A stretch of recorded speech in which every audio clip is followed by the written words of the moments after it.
trong mặt trận tổ quốc, vai sát vai chung tay xây đẹp nước an bình. Với tấm lòng ta chung lòng thanh cao, tự hào sao quê hương ta biết gì độc lập tự do. Việt nghĩa xã hội vượt lên phía trước, như muôn niên hoa dâng trào bên nhau. Dừng nước theo lời Bác Hồ đi trước, xây cho tương lai nước mạnh dân giàu. Xã hội công bằng và văn minh, cùng chung tổ quốc mái nhà chung vẻ vang.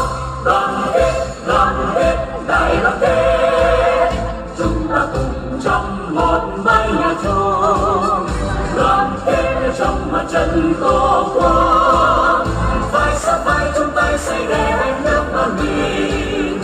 Với tấm lòng ta chung lòng thanh cao, tự hào sao quê hương ta biết gì độc lập tự do. Việt nghĩa xã hội vượt lên phía trước, như muôn niên hoa dâng trào bên nhau. Dừng nước theo lời Bác Hồ đi trước, xây cho tương lai nước mạnh dân giàu.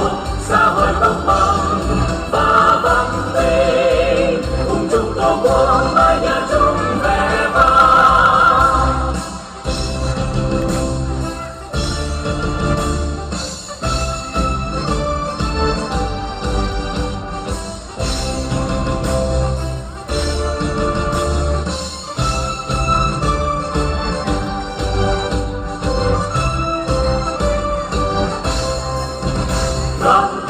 Đoàn kết đại đoàn kết, chúng ta cùng trong một